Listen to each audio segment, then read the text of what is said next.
falando em nosso meio. Abre os nossos ouvidos espirituais para que nós possamos ouvir a tua voz, Senhor Deus. Abre, Deus eterno, os nossos corações para recebermos a tua palavra, Deus eterno. Senhor Jesus, muito obrigado. Fica à vontade, Deus eterno. Cumpre o teu querer neste lugar, meu Deus. Seja feita a tua vontade.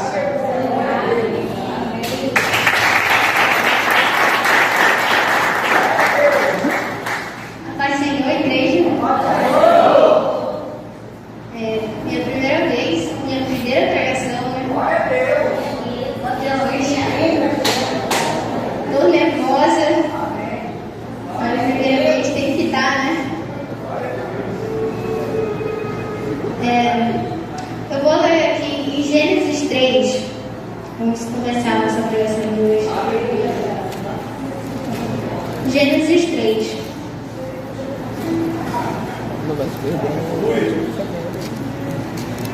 Ora, a serpente era mais astuta que todas as animais do campo que o Senhor Deus tinha feito.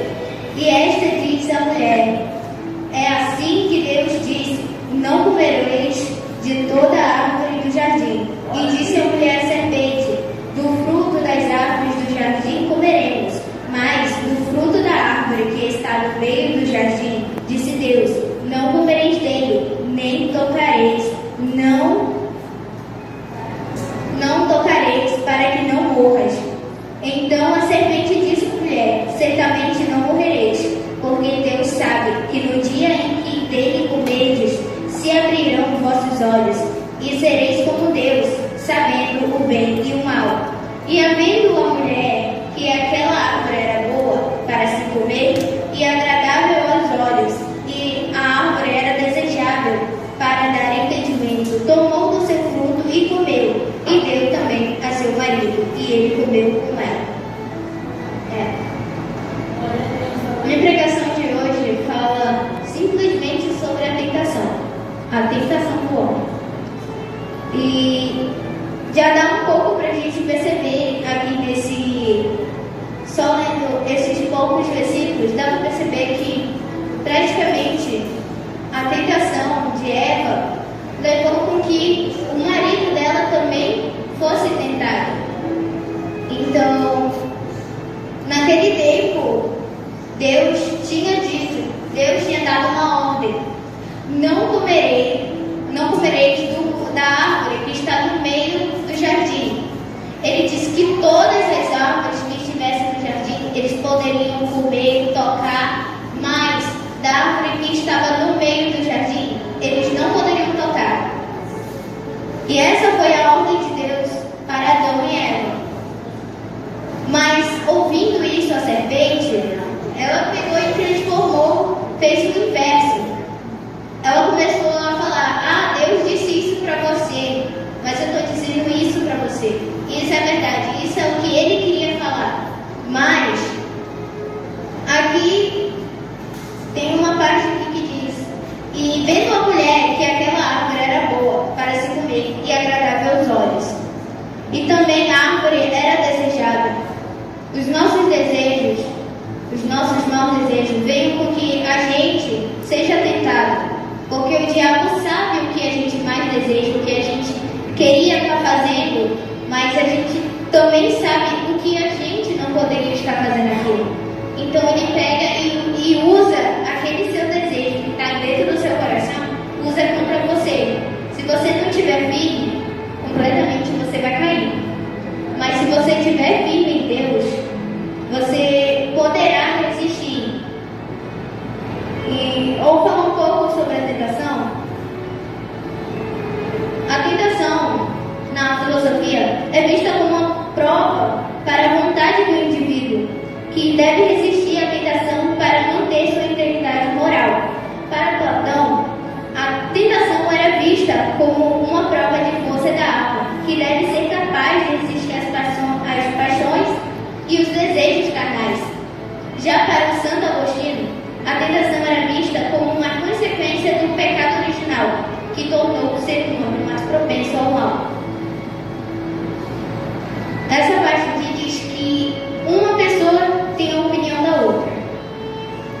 E eu lendo um pouco mais à frente da Bíblia, existem várias outras histórias falando sobre a tentação.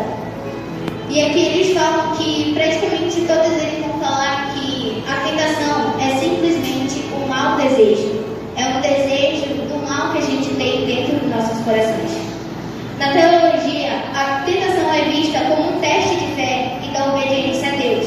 Na Bíblia há várias histórias de personagens que foram tentados, como Adão e Eva, Jó e Jesus Cristo.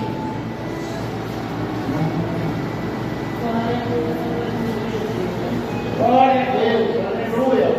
Aqui em Jó, vai falar um pouco sobre a história de um homem que simplesmente ele foi tentado. E Jó, capítulo 1, diz: havia um homem na terra de luz, o nome era Jó, e este era um homem sincero e reto e temente a Deus, e desviava-se do mal. E Jó, ele tinha várias riquezas, tinha vários filhos, possuía bastante riqueza. E vendo isso, vendo que ele era o homem mais rico daquela terra, ele decidiu tentar Jó. Ele pegou e tirou tudo de Jó. E tem uma parte aqui que diz em 1:7: então o Senhor disse a Satanás: de onde vens? E Satanás respondeu ao Senhor e disse: de rodear a terra e passear por ela.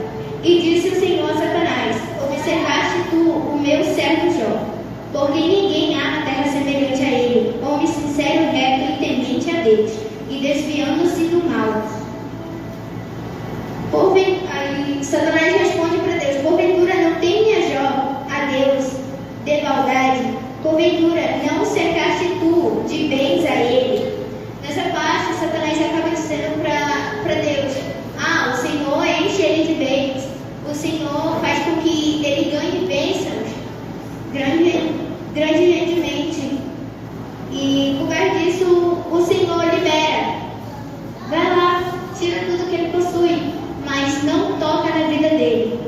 Então Satanás tirou tudo que Jó possuía. Mas essa foi a tentação dele.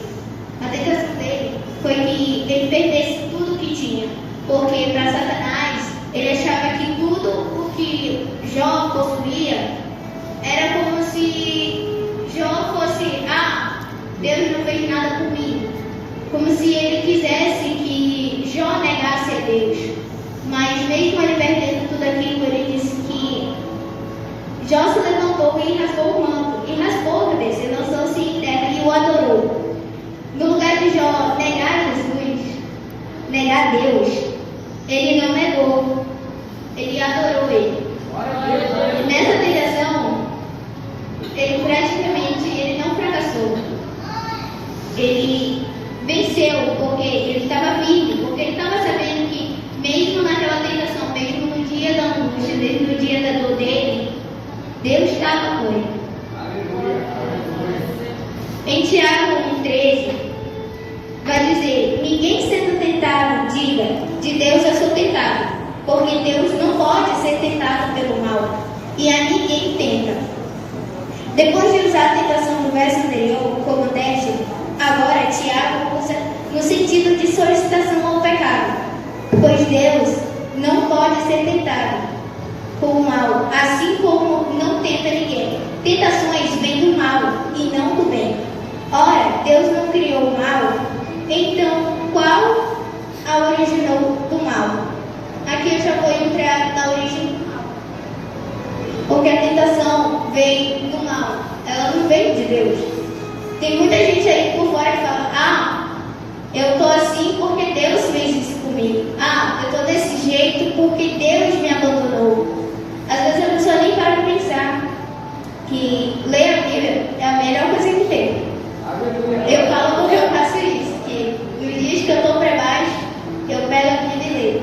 Às vezes as pessoas vêm e falam para mim: tu é diferente, tu é isso, tu é aquilo. E às vezes passa vezes, mas, como eu falo, eu de vez em quando de noite eu pego a Bíblia e leio, e começo a ler, mesmo que seja por um versículo, um capítulo inteiro, mas eu leio porque na palavra dele, ele mesmo diz aqui, que a gente lê a palavra dele porque ele é tudo que fortalece a gente. A palavra dele fortalece a gente. E segundo a Bíblia, Deus criou tudo o que existe e declarou que era bom. No entanto, o homem, ao ser tentado pela serpente, desobedeceu a Deus e comeu do fruto proibido, trazendo o pecado e o mal para o mundo. A partir desse momento, a humanidade ficou sujeita à dor e ao sofrimento e à morte. De acordo com a tradição cristã, o mal não tem uma origem em si mesmo, mas é uma ausência ou uma distorção do bem. O bem é visto como algo que vem de Deus e é a essência de sua natureza, enquanto o mal é uma negação e uma perversão do bem. Assim, o mal não pode ser criado ou gerado por si mesmo, mas surge a partir da escolha livre e consciente do homem e de se afastar-se de Deus e seguir os seus próprios caminhos.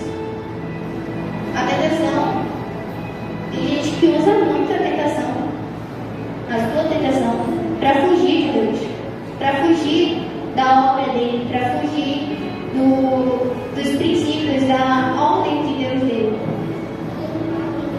Jesus falou, ide e entregar o Evangelho. Muitas das vezes, muitos crentes por aí usam a sua própria tentação como desculpa. Não vou mais para a igreja porque eu fiz isso. Não vou mais para a igreja porque Deus não vai perdoar o que eu fiz. E isso, muitas das vezes, eles mesmos usam como desculpa.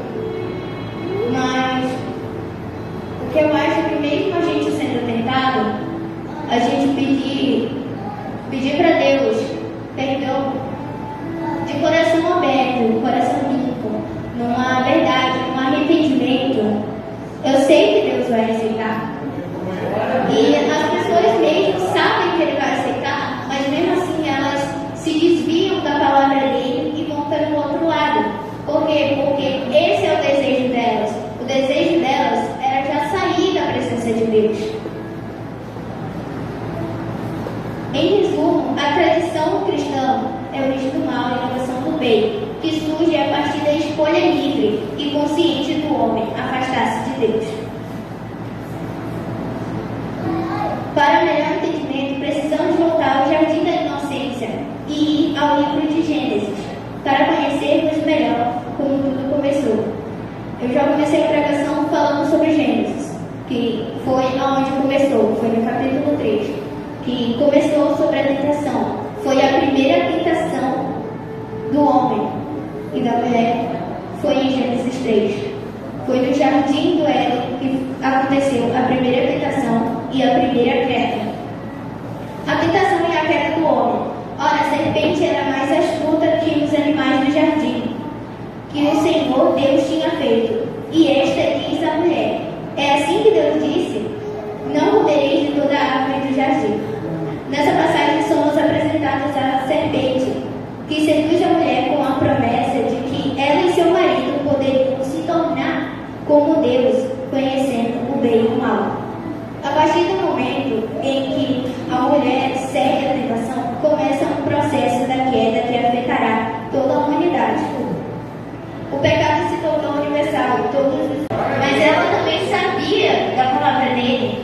E ela tinha uma fé tão grande e que às vezes a gente olhava assim quando as coisas chegavam em casa e o pai ficava olhando. É Deus.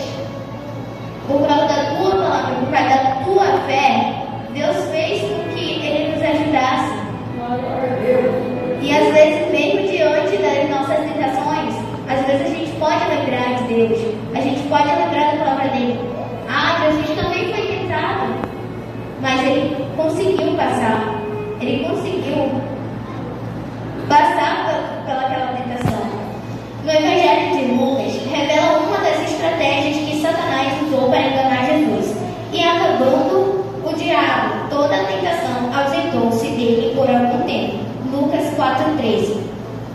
Todas as tentações da 3, ele retornou depois de um tempo para tentá-lo, sobre as mesmas bases, somente numa ordem diferente. Use seus poderes milagrosos, obedecendo às minhas ordens para cumprir necessidades pessoais comuns. Prove que você é o Filho de Deus, com uma demonstração especial da proteção dele. Seja imprudente e faça uma exibição do seu poder. Use o meu poder e influência, organizações e reinos mudanos para se tornar grande entre os homens que você procura dominar. Essas tentações apontam para a área da vida espiritual e a moral. Por quê? Na espiritual, todo mundo sabe que há uma batalha entre o reino celestial, entre o reino espiritual e entre o reino carnal. E isso meu pai sempre ensinou a gente desde pequeno. Ele sempre fala: se você está orando, se você está de joelho, está jejuando, vai haver uma batalha espiritual. Toda vez ele falava isso. Às vezes quando eu tinha alguma dança, alguma peça quando eu era criança, eu fazia muito danças e peças, ele chegava: tu tá orando, tu tá jejuando, se tu tá orando e jejuando, sabe que vai ter uma batalha espiritual. Então, fica firme. Vai uma hora, Satanás vai vir, vai ver uma brecha, vai perceber que tu tá fazendo alguma coisa errada e vai te atacar. Ele vai fazer de tudo para tu parar. E ele sempre fez isso, sempre deu os ensinamentos dele.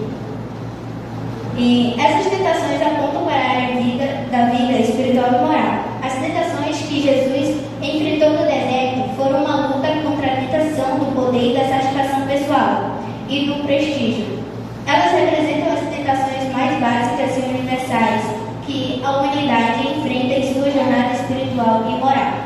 As tentações mostram as necessidades de escolher o caminho certo mesmo quando parece difícil e de confiar em Deus para resistir às forças que podem nos levar para longe do que é bom e correto.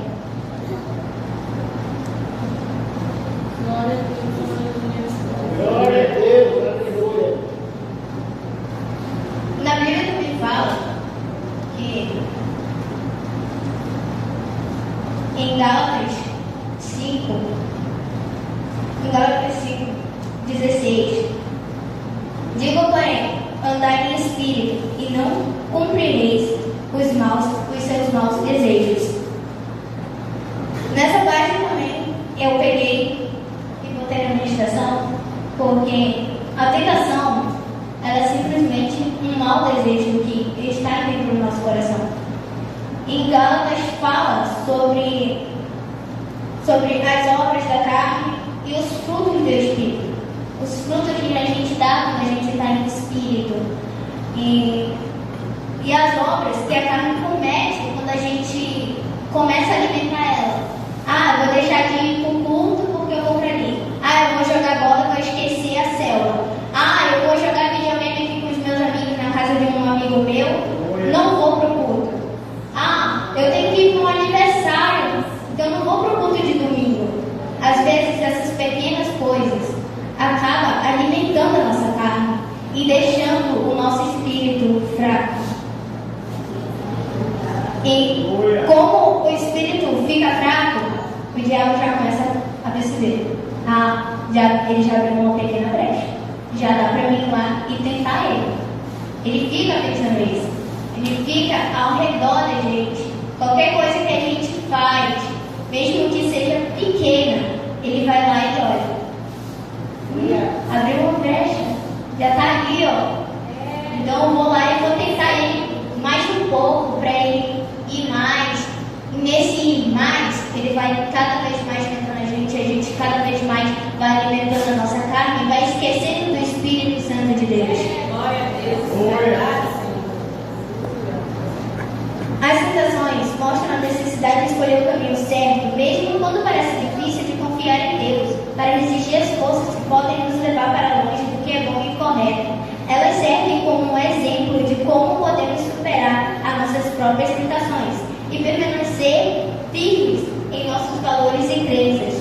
Sede sóbrios, vigiai, porque o diabo, vosso adversário, anda em redor, bradando como um leão, buscando a quem possa tragar, ao qual resistir firmes na fé, sabendo que as mesmas aflições se cumprem entre os vossos irmãos no mundo.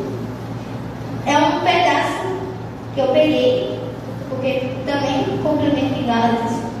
É a mesma coisa que eu estava falando. A gente tem que vigiar, porque o diabo está ao nosso redor e ele vai olhar que a gente está fazendo umas pequenas coisas para ele, são grandes coisas. Porque para nós, não, é nadinha de nada. Que nem a irmã Ruth, de vez em quando eu falo na nossa célula, ela às vezes fala que não existe pecadinho, nem pecadão, nenhum pecado, porque não existe pecado. E para terminar, eu queria ler em Apocalipse 3, 10 ao 11. Como guardaste a palavra da minha paciência, também eu te guardarei da hora da tentação que há de vir sobre todo o mundo para tentar os que habitam na terra. Eis que venho sem demora, guarda o que tens, para que ninguém tome a tua coroa. Terminando com essa frase, só queria complementar. Já diz tudo. Essa palavra que Deus deixou para nós já diz tudo. Que a gente deve guardar isso aqui. A gente sempre tem que andar com isso aqui. Todos os ensinamentos, todas as palavras que tem dentro disso aqui, é o que nos ajuda na hora da tentação. É o que nos ajuda a não pecar. Todo mundo fala, o humano erra, o humano é falho. É falho. Todo mundo sabe, eu sei, ninguém é santo. Mas, se a gente ler, orar, jejuar, vai ajudar na hora da tentação. Vai ajudar na hora que a gente, não posso fazer isso. Você já vai saber que você não pode fazer aquilo. Por quê? Porque Deus começa a incomodar você. O Espírito de Deus começa a incomodar. Amém. Obrigada. Se você gostou do vídeo, deixe o seu like aqui embaixo. Inscreva-se. Comente, compartilhe, assim o YouTube vai recomendar novos vídeos para você não perder nenhum conteúdo novo lançado aqui no nosso canal.